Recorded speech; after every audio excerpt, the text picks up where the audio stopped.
Hi everyone, I am Sanjay Monga. Today we will be discussing a very important issue which is very popular these days, that is black money, and the related concept is money laundering. So let's start with defining this term black money. I hope all of you know that our country has been facing a lot of scandals and scams, and every day in newspapers you look across so many things about money laundering and NPAs of bank, black money all around the parallel economy that is running in the Indian economic system. So here it is very important to understand this term black money. Most of you can guess that black money is something which is earned from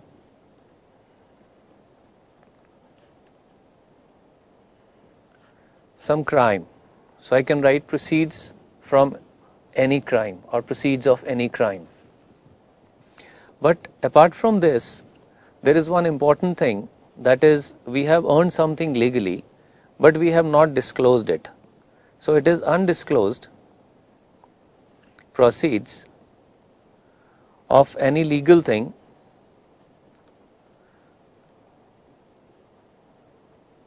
So it is undisclosed from taxation authorities and even other authorities to avoid some statutory kind of commitment that people want to avoid. For example, if some institution is coming under ESI or Provident Fund Act and they want to hide this from the taxation and the commissioning, Provident Fund authorities, they would definitely not disclose it, and the earnings that they have would also come into the black money head. So there are two major things for black money. One is the crime and other is the undisclosure if it is not earned from any criminal origin. So these are the two things you have to write in the definition of black money. Now let us discuss I'll discuss money laundering later. So let us discuss the sources and you would understand. I would write BM for black money. There are three major sources here which we need to understand. One is the corruption part, which is very popular in most of the developing countries today. And in corruption, we come to see the use of political authority in an imprudent manner, that is misuse of political authority, and then we have some official authority again which we have misused. So it will come from bureaucracy or it will come from any political office if we talk about corruption, and it would lead to lots of things that we have seen. We have seen 2G scam. We have seen some Commonwealth game scam. We have seen some Colgate scam. And the thousands and thousands of crores of rupees that have been earned by politicians or bureaucrats allegedly is coming under the ambit of corruption. So this is one of the major head of black money in India and even any developing country where we see corruption. Second is concealment. Concealment means concealment of facts, income, or any other thing that we don't want to tell to government. For example, if I am earning some 5 crore rupees from a legal business, and according to Income Tax Act there is some 30% plus taxation on my income. So what I will do is, I will understate my income or overstate my expenses to save that amount of tax which pinches me if it is 33% or maybe more due to surcharge, etc. Because highest slab is 30%, as you all know. But if you add the surcharge, high income surcharge, it may come out to be 1/3 of the income which goes to government. So people would hide all these things. So this would come under concealment. So incomes and assets which are earned from legal sources can be concealed, and that would lead to black money, the second part of black money. And third thing, apart from corruption, concealment, I have already written the first part, that was crime. So now crime means that you have done some illegal thing, so your business is illegal, say it is drug trafficking, it is arms trafficking, it is a violation of any other law,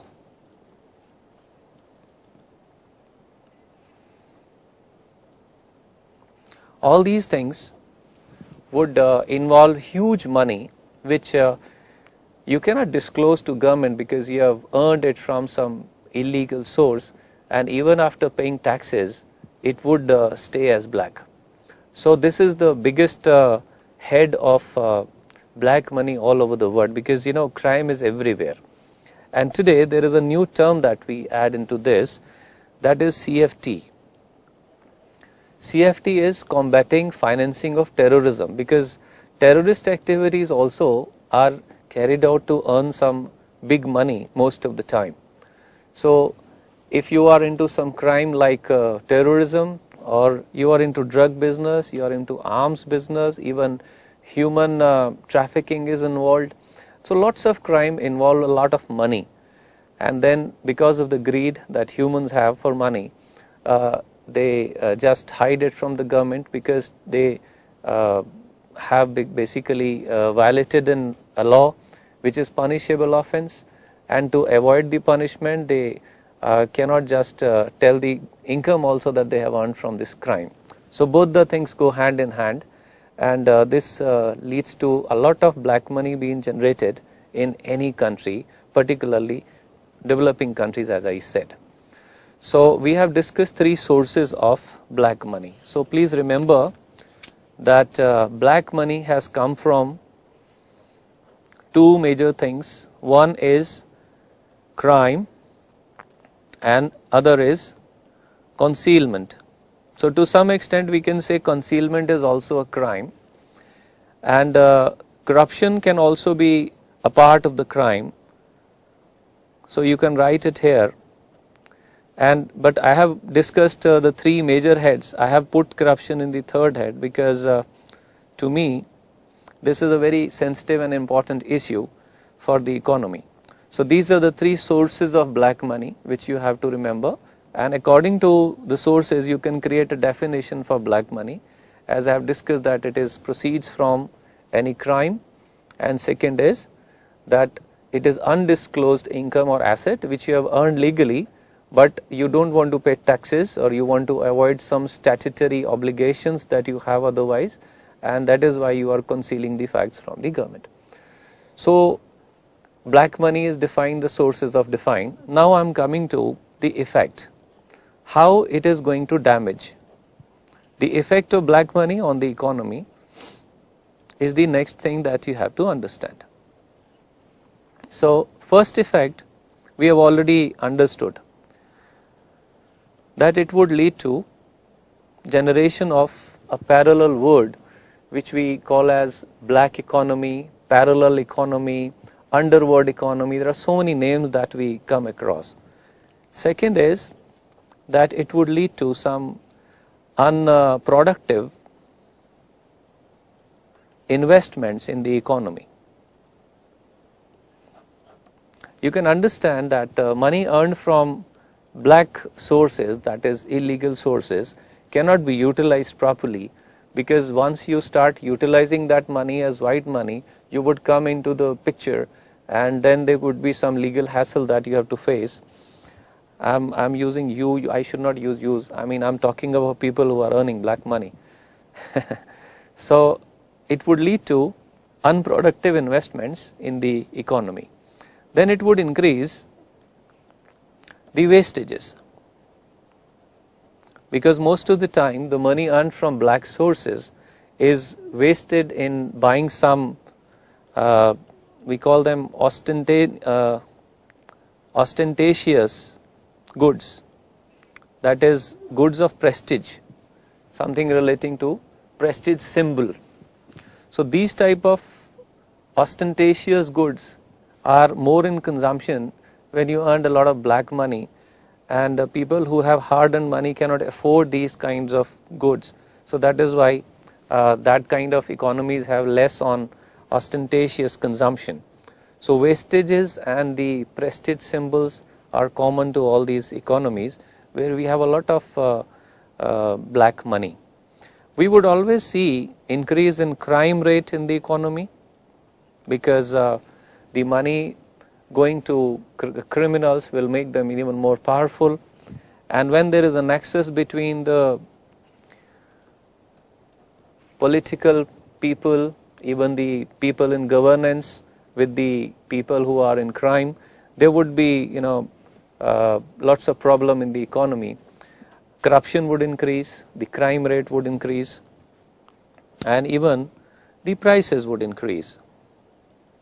How would prices would increase? According to quantity theory of money in the economics that we study, more money and less goods and services in an economy would definitely lead to inflation. So here the money has increased, the money flow has increased, and then there are no taxes on it. So the goods production is not that much. We have not routed this money to fruitful investments. So money increases, goods do not increase, so it would create an imbalance between the two, and this would be called situation of inflation. So increase in prices is very common.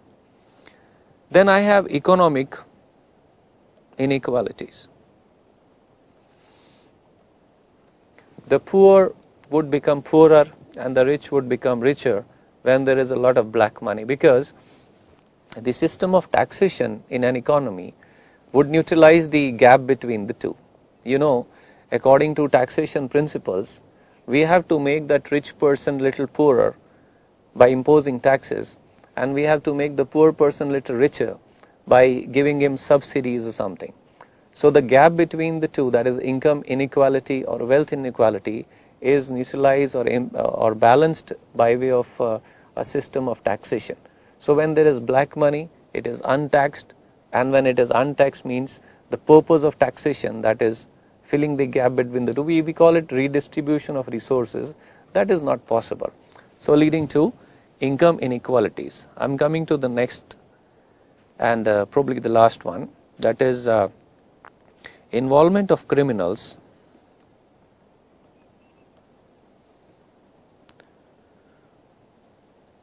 into the system. So I'm talking of the social and the economic system of any country. When there is a lot of black money, the criminals become more powerful, and then they would have interference into the governance and administration. The policies are affected, the government programs are affected, and by and large you see that some subsystems of the country are run by underworld people. So that type of nexus would make it possible.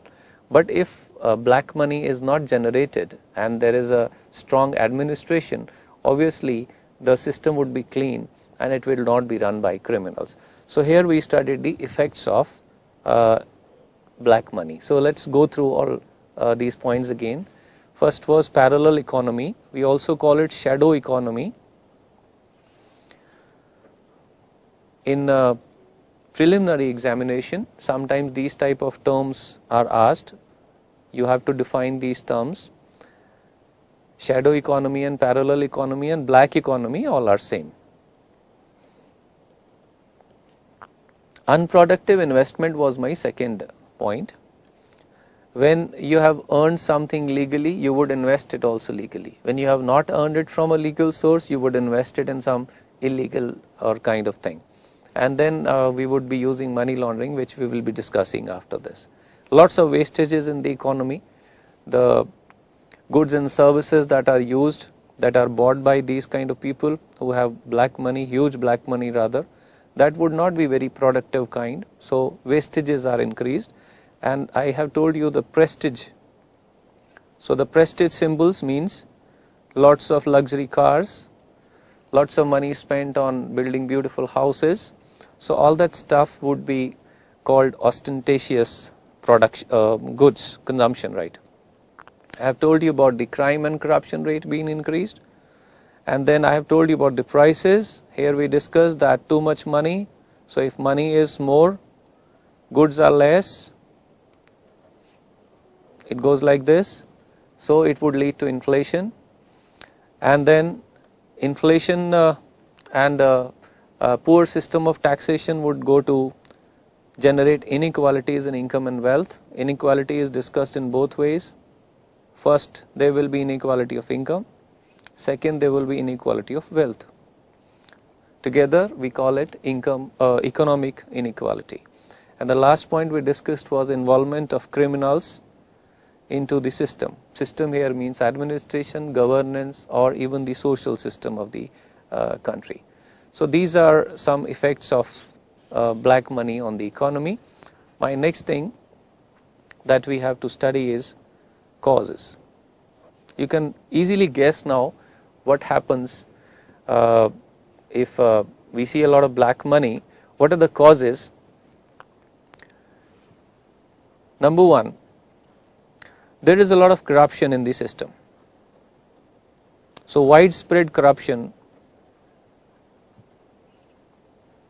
is one of the major source or cause of black money, and this is very visible and very popular for our country.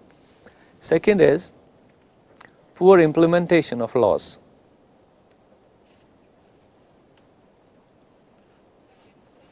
We have a lot of laws. We needed a Lokpal, but we had a lot of already running laws. But in India, we have a problem of implementation of those laws. So if you implement the taxation laws and administration properly, I think black money can be easily reduced. We have mass illiteracy also. And because of this, there is a lot of black money being generated, in the sense that people do not fight for their rights. They have fundamental rights. They have lots of legal backings, but they cannot use because they are illiterate. So in a literate country, you could see less of these kinds of evils. Lack of accountability.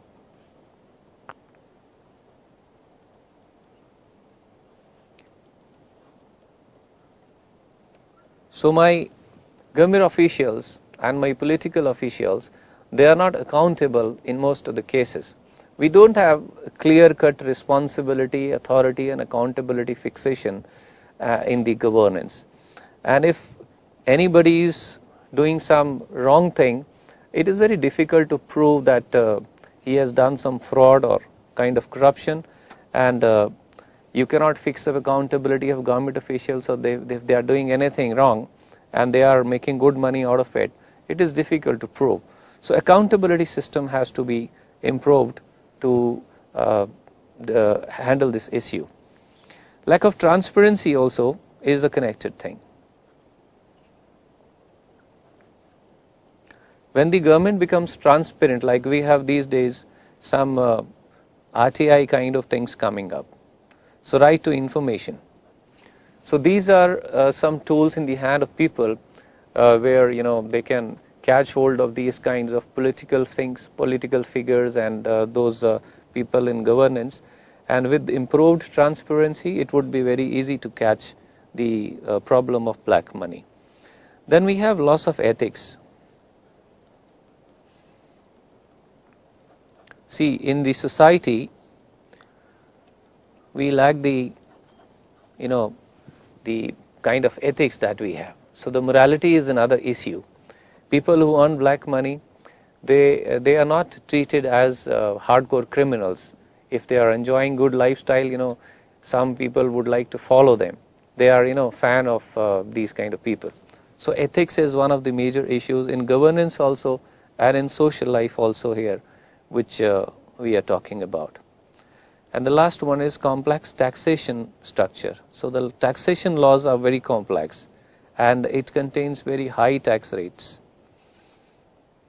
So when the tax rates are high, like 33% is quite high, and people want to evade those taxes. Tax evasion would definitely lead to generation of black money in the economy. So this was the wrap up of causes that we just gone through. As I've told you, widespread corruption, poor implementation of laws, mass illiteracy, lack of accountability in governance, lack of transparency in governance, loss of ethics, complex taxation laws, and high rates of taxes. So with this you can make another questions answer like what are the remedies against black money. So if you reverse these points, like if you address the issue of corruption, obviously black money can be handled. Then if laws are implemented properly, the black money will not generate. Literacy, financial literacy and other literacy would also control the black money. So you can make two answers from this: causes as well as remedies. I mean, handling those causes means the remedies definitely. So now comes the next thing, which is very important, and we call it money laundering. So to start with the definition, here we are using a word laundering. So please focus on this launder. Launder means to clean, although this is not the only reason why this is taken to be a formal term, money laundering, but it has some association with cleaning. So people generally define it like this: converting black money into white money is to launder that. But this is partly correct. This is not the exact definition of black money. I would call, or I would define it as an effort to convert illegal money, that is black money, into some legitimate form. So this is a very, very simple definition of money laundering. I am not calling it a process, I am calling it an effort, because you have tried to convert your black money into white money. You are successful as long as government cannot detect you. Suppose government has some evidence that you have done it wrongly, they can catch you, and this money would be again coming into the black money shape. So black money is not converted into white, it is used as white for some time. As long as there is no evidence against you, you can safely use it. But if you are caught and there is some evidence, someone can prove it from the government side, it would be very difficult for you to stay white in that case. So this is an effort, not a process. But if you have a question in UPSC that what is the process? So then we have 3 steps to write. I'll discuss those steps in brief and then we'll have a long discussion on that. First is the step which is called placement. Second, layering. Third is integration. So I have 3 steps. If there is a question on process of money laundering, you can take it as a process. If you want to define it, then also you can define it as a process, but actually I have told you this would be unsuccessful if you are caught. So process has 3 steps, but effort is a better word to use in case you are defining it. So let me ask you a small question here. Suppose there is some untaxed money. Suppose there is some untaxed proceeds and you go to government and pay tax. So can you make this black money white money? Suppose you have 100 rupees of black money and you have promised government to pay tax, and tax is approximately 30% and government will take some penalty from you. So let us suppose they take 30 in the tax shape and 30 in the penalty. So that 40 rupees left can be called white money. So this is a successful model. If government allows you to convert your black money into white money, we have had some act last year which was passed, if you can recall it. This was black money, undisclosed, foreign income and assets, and imposition of tax act 2015. So now under this act it was allowed for the people having black money in a foreign account to disclose it and pay 30% tax and 30% penalty, and to convert this black money into white money. So this was a successful model, but let me come to the other aspect of money laundering. Suppose there is some illegal money and you have earned it from some drug business. So there is some violation of, there is some law which is called NDPS, that is Narcotic Drugs and Psychotropic Substances Act. So there is a violation of NDPS. Plus, because this money has come from illegal source, you have not disclosed it to government, and obviously tax is unpaid on it, so there is a violation of tax laws also. So you have violated two laws here. So now my question is, if you pay tax on this, can it become white? Try to guess this. On paying taxes, there is one thing that you have corrected, that is the second part. But what about the first part? Have you been exempted from following this act because you have paid taxes? So this can never be corrected because you have violated some criminal offense here is there. So you have violated some criminal law. So that cannot be corrected by paying taxes.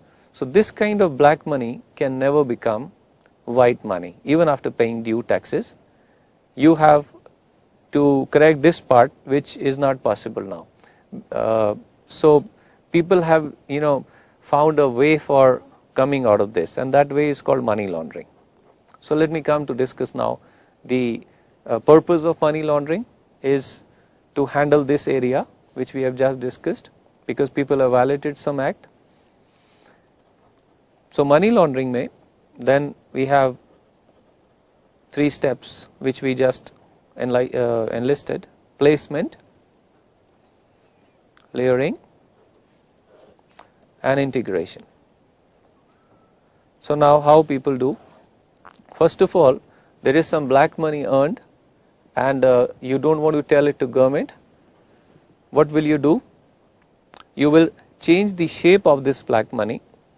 You would divide it into small pieces, and those will be inserted into some banking system. So this is the first thing that you can do. Inserting small pieces of black money would not make it visible for government, and it would be a kind of white money that would be realized from this, although it is black in truth. Other model is, if you don't want to do this, then you can transfer this money abroad by Hawala model. Now what is this Hawala? Hawala means that you have transferred money from some non-banking illegal chain. I mean, there are some criminal systems that are involved in this. In Hawala, you cannot use the normal banking system because it is black money, and criminals are already using a lot of Hawala channels because there's a lot of drugs going from one country to the other, and then payments go back to those countries in the form of gold sometimes or some foreign currency like dollars. So that channel can be used by criminals to move the money from one country to the other. If you keep money in the same country, there is a problem of always legal hassle is there. Second part is layering. Now you can start a company, we call them shell companies. So these kind of people, they incorporate some financial company or some business company there in those countries where there are some moderate rules for taxation. So we call them tax havens.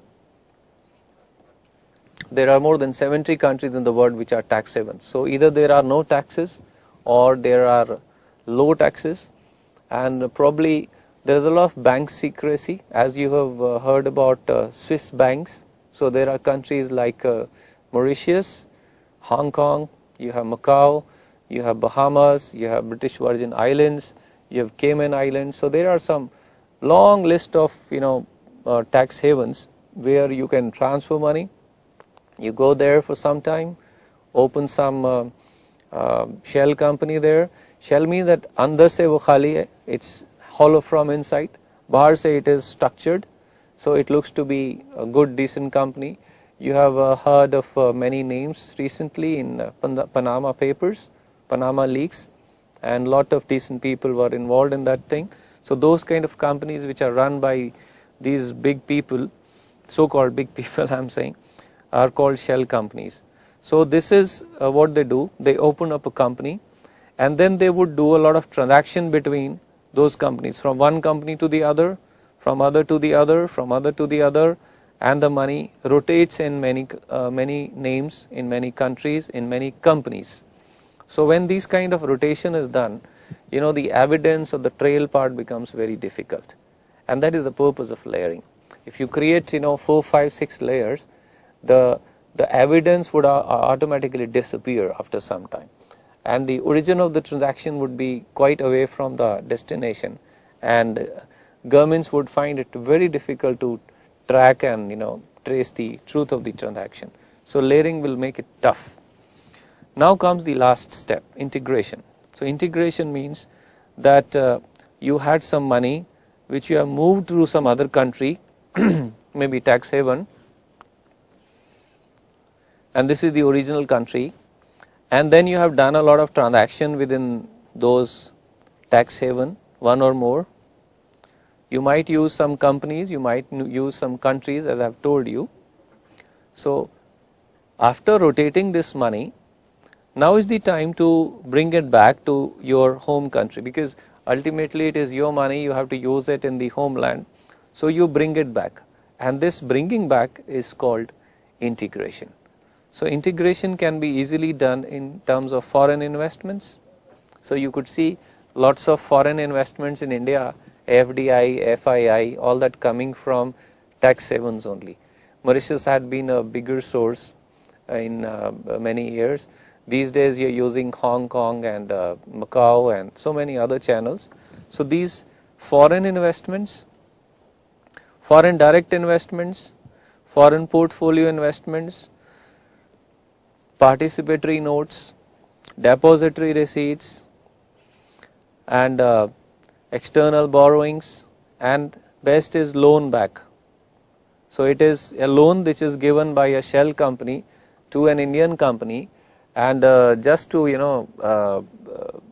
make that thing look very sober and honest, but in truth that money is black. It is coming in the form of foreign investments, and government would find it very good, because if you have some foreign investments coming into India, that is a matter of pride for the country.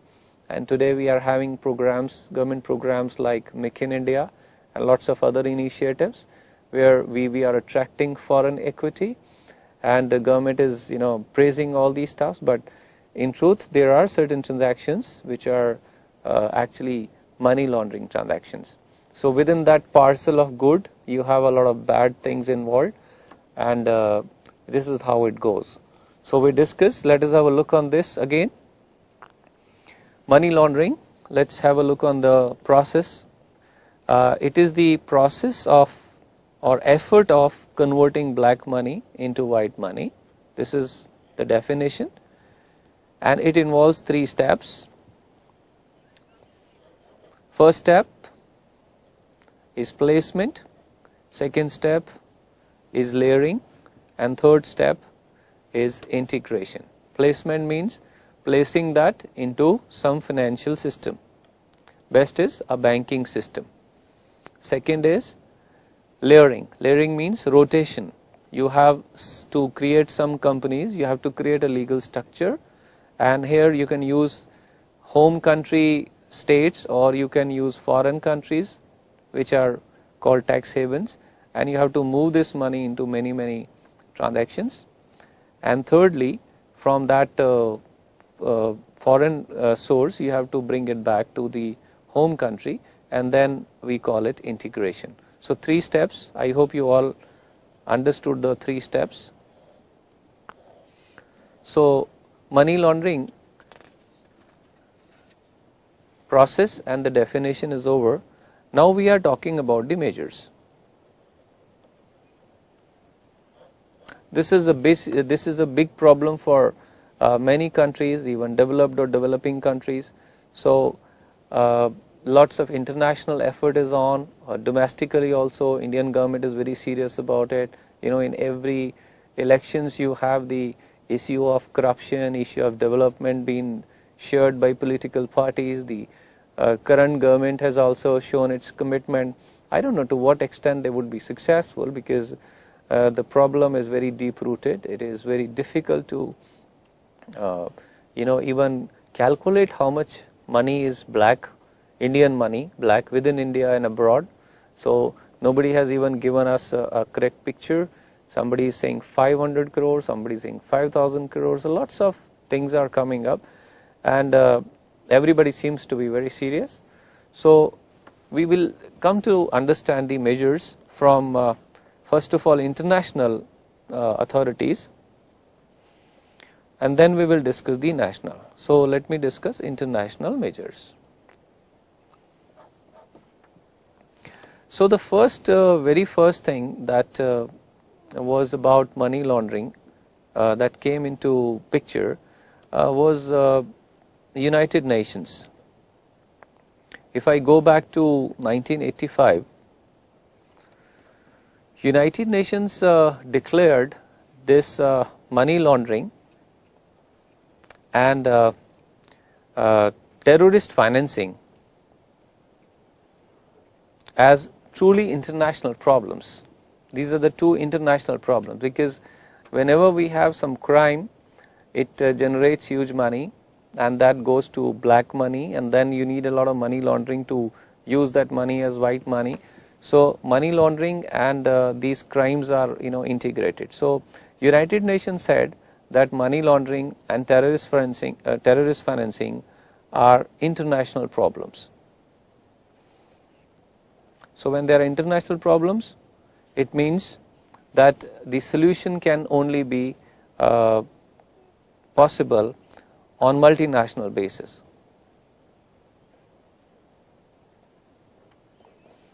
So when United Nations became serious about this is in the 80s, where we were not even knowing about this term. When United Nations took this issue, it's very important international issue. It means there are several countries which might be facing this problem. So they came up with a dedicated force which we called as Financial Action Task Force, FATF, Financial Action Task Force. So this organization was built in Group 7 summit, which was held in Paris in year 1989. So this is just like an international police. You might have heard about Interpol. Interpol is into all the crimes, but this kind of intergovernmental body which I am talking about now, FATF, this is handling only the cases of money laundering. So this is a parallel body. Interpol is taking into the crime part, and the FATF is looking into the matters of money laundering and the related aspects, as I told you, terrorist financing and other things. So This is the second important thing in the history that dealt with the problem of money laundering. So this is 1989. So 80s we have finished. Now in 1995, a lot of regional blocks came up. So regional blocks means the entities which are established for regional cooperation. For example, we had the Egmont Group, we have the Asia Pacific Group,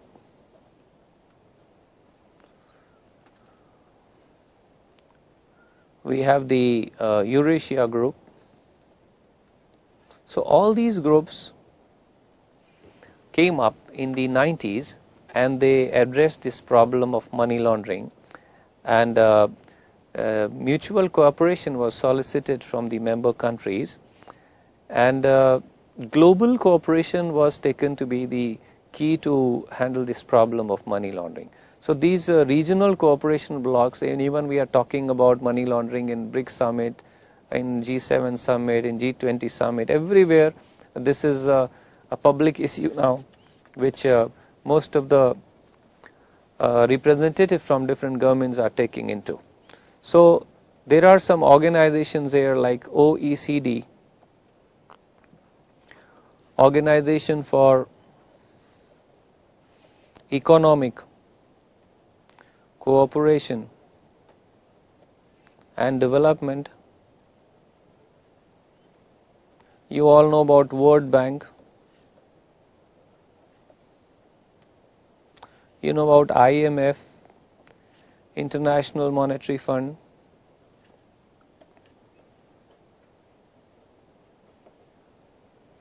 All these organizations became very serious on this matter, and the key was seen as I've told you, global cooperation. So most of the government officials, they talked about these issues, and they solicited mutual cooperation from each other. Lots of treaties were signed among countries, and in 90s and even in after the year 2000, we have seen a lot of initiatives coming up from several developed countries and developing countries in this regard. So far, if I see, the major contribution has come from this dedicated organization which I am calling as FATF, and FATF has given us lots of recommendation in this regard, 49 to be very precise. 49 recommendations so far have come. Out of these, 40 are basically anti-money laundering measures, which we call AML, and 9 relate to CFT. CFT is Combat Financing of Terrorism. So AML and CFT measures have been taken as serious things by these organizations, and lots of things have come up.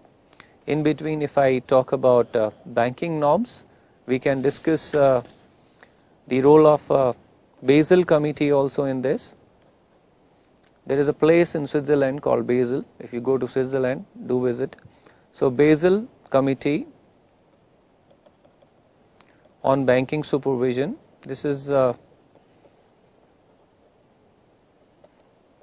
international body which is responsible for establishing standards for banking.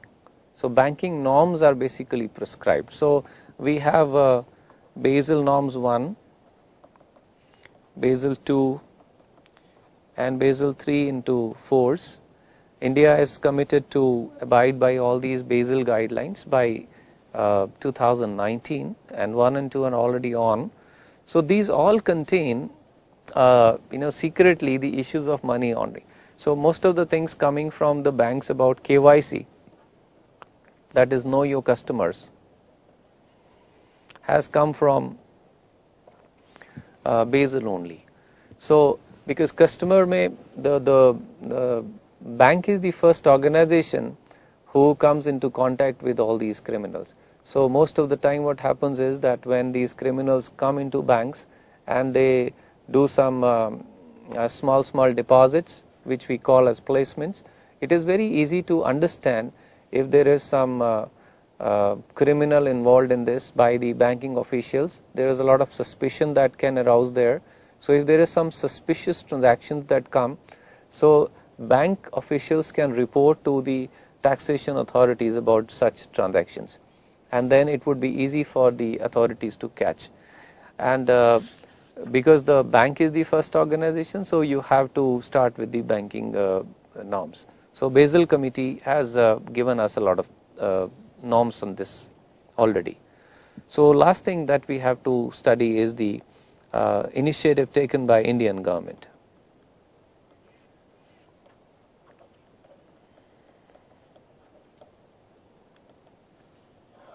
We have discussed the international, now we will discuss the national level activities that have come. So government has basically made a 5-point strategy here.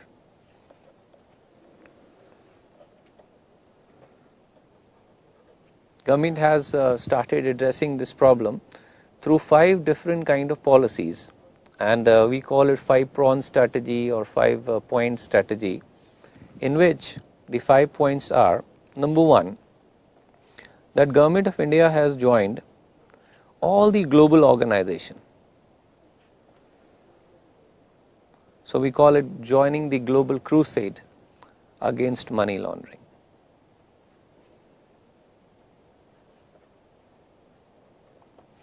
So FATF is one of the organization involved, we've just discussed it. So Government of India has taken membership, and now we are a member of FATF. We became 34th member of FATF in year 2010, and we have taken a lot of partnership with the other member countries over BRIC platform, G7, and Egmont Group and APG. We are going to all these international conventions and conferences on the matter, and we are at par with the developed countries as far as our seriousness in this aspect is concerned. Second is creating a legal framework.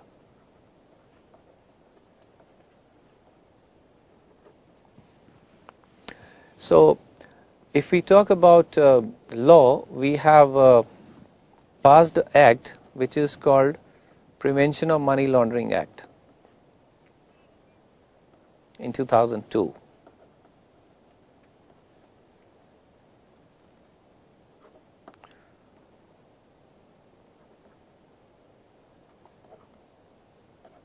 And over the time after that year, we have amended it 2 times thoroughly, and it's a very serious thing for the Government of India always, and this act is very comprehensive now, and a lot of other amendments were made into other laws as well. Like we have amended the Indian Penal Code, we have amended the Wildlife Protection Act, we have amended the Arms Act, we have amended the NDPS, and all the crimes which are booked under those acts are now also booked under money laundering, because crime and money are associated here. More crime, more black money. So if you are booked under a crime, you should be booked under the PMLA also. So there is a compounding of offense. So you have compounding of punishment as well. So this is one of the very important aspect of this initiative taken by government. Third point, let's come to third point. This thing, setting up institutions for implementing.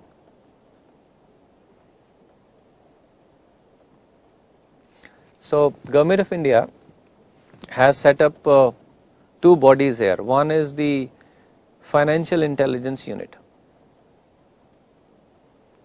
As the name says, it is an intelligence agency. And second is the Enforcement Directorate. This to all of you know. Every day in newspaper you see this, Enforcement Directorate. ED, ED is the popular name. So this institution, FIU, is going to collect the information, process that information, and if there is some significant suspicion arising out of this, this information is passed for action to the enforcement, as the name says, enforcement. So the enforcement has to be done by the ED, and the information has to come from the FIU. And I have told you FIU will take information from all financial agencies, banks and all other institutions in the country. So this is the third part of the strategy. Fourth is the development of implementation agencies. So we have development of implementing system.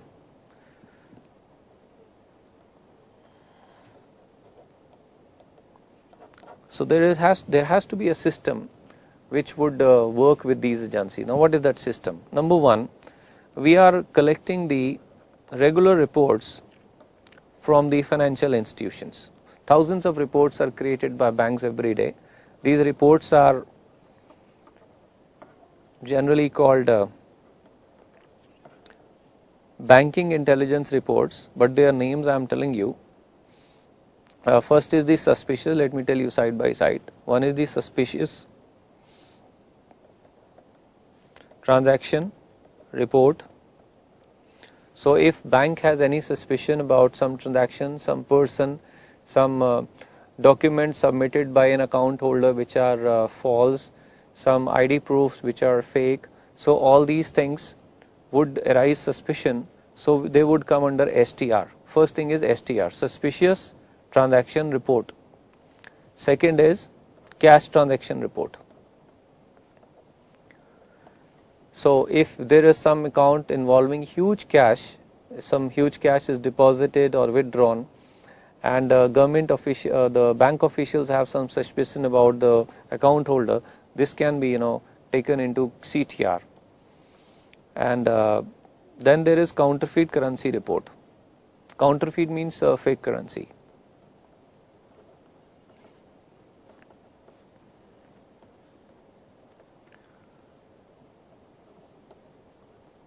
So if somebody is coming to bank with fake notes, jali notes, and the numbers is good, like there are 10, 20 fake notes, then the bank employees are in the responsibility to report this to the local police. So counterfeit currency is one of the soft issues here. Across borders you have a lot of note packets coming which are printed elsewhere, and they are basically creating a lot of black money in the country. So there is a directorate of currency which has been appointed by Government of India. So the CCR, when the bank people come to see those some fake currencies there, they have to report it. And one major issue here is the reports about the non-profit organization. So because lots of trusts, NGOs are opened up, and in case of concealment of income, this is the very easy kind of vehicle which are used by the even celebrities and big businessmen to evade taxes. So the misuse of such liberties given by government is involved here. So NPO report, we call it NPO report, non-profit organization report. This is about the functioning of such NGOs. This has also to be submitted by the bank to the FIU. And the last one, and that would end up my topic also, is imparting the necessary skills to manpower for effective action, because the government officials are not so knowledgeable and not so trained about all these issues. So it would be responsibility of government to give due training to the enforcement people, the taxation authorities, and some international trainings can be taken for this matter. So the manpower from the government side has to be equipped with all the knowledge, and the government is into imparting the skills and the knowledge which is necessary for this action. So here I finish the introduction of money laundering. So today we started with black money. This would be closure of the topic. We started with black money, we defined it. There were 3 sources of black money, and then we discussed money laundering. Coincidentally, money laundering has had 3 steps in process of money laundering, and then we had discussed about the causes, the remedies which are involved. So in brief, we have discussed 5 steps taken by Government of India in this regard. So this is all about money laundering from my side. This is Sanjay Monga signing off. Thank you so much. God bless you all.